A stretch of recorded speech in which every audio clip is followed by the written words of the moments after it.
No shouting, no chaos, just a calm but critical question. Is the US falling behind China in military AI?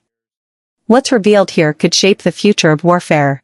Senator Banks. Thank you, Mr. Chairman. Secretary Hegseth, you're doing a great job. I've been in Washington for 10 years, several secretaries of defense, now Secretary of War. You're the best that we've had since I've been in Washington. What you've done to restore readiness, restore military recruitment, get the Pentagon focused on warfighting is second to none. And I appreciate what you and President Trump and General Kane are doing very much.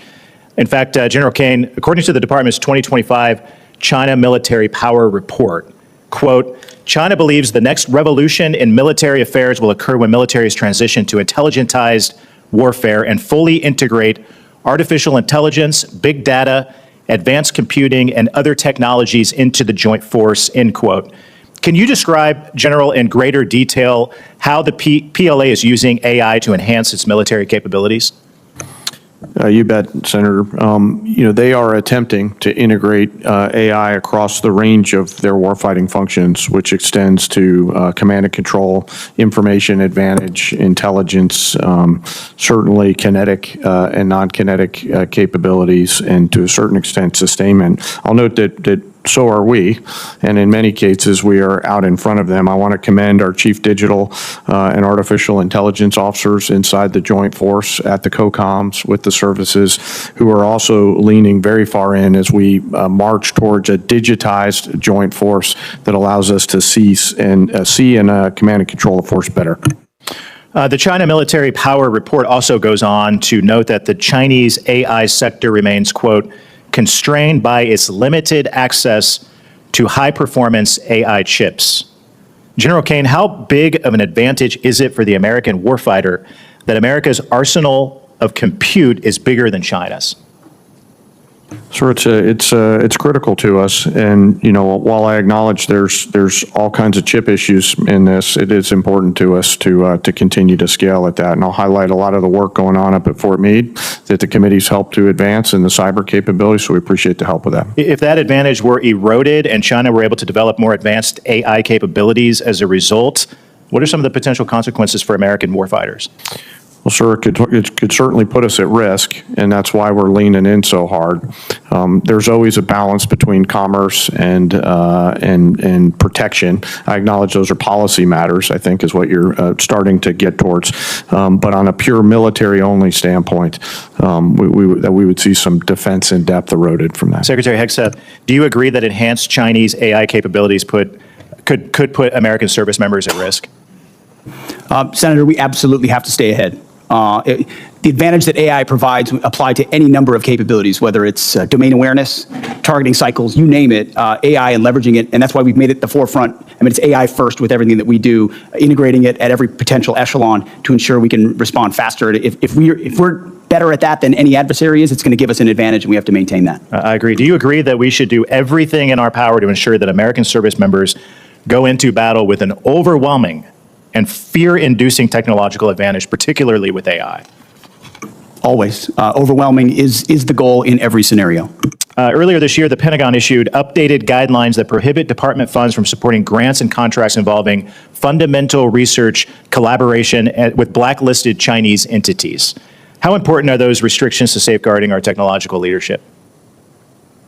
Have to have them, especially when you look at the power of models and all of those things. If you have connections to entities that could have connections to your adversary, and you can have degradation of your advantage. Again, this is where I appreciate your leadership, Mr. Secretary, which has been second to none. And I know that you will work with Congress to help codify those restrictions and encourage taxpayer dollars to never advance the capabilities of our enemies and our adversaries. I appreciate both of your leadership.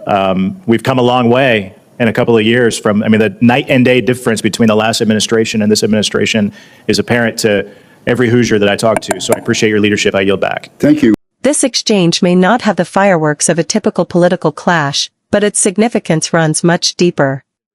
When Senator Jim Banks questioned General Kane and Secretary Hegseth about China's growing artificial intelligence capabilities, the focus shifted to a defining issue of modern warfare.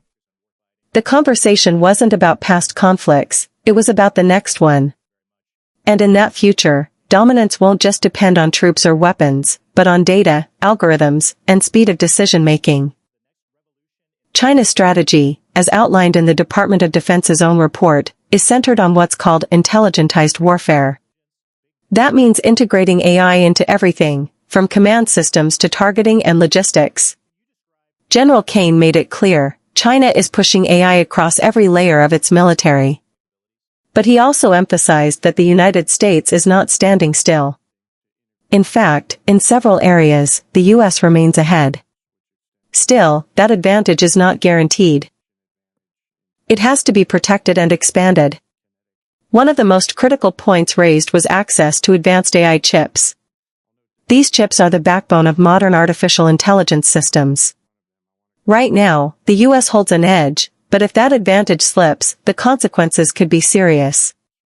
General Kane warned that losing this edge could erode America's defense in depth, a concept that essentially means layered protection and strategic superiority. In simple terms, if China catches up or surpasses the U.S. in AI, American forces could face greater risks in combat scenarios. Secretary Hegseth reinforced this concern by emphasizing an AI-first approach across military operations. From faster targeting decisions to improved battlefield awareness, AI is becoming central to how wars are fought and won. The message was clear: speed and precision are everything. If the U.S. can process information and act faster than its adversaries, it maintains the upper hand. But if not, the balance could shift quickly, and dangerously. What makes this exchange stand out is its tone. There was no partisan shouting, no dramatic interruptions, just a focused discussion on national security. Yet beneath that calm delivery was a stark reality: the race for AI dominance is already underway. And the outcome could determine not just military superiority, but the safety of American service members. In a world where technology evolves faster than policy, staying ahead isn't optional, it's essential.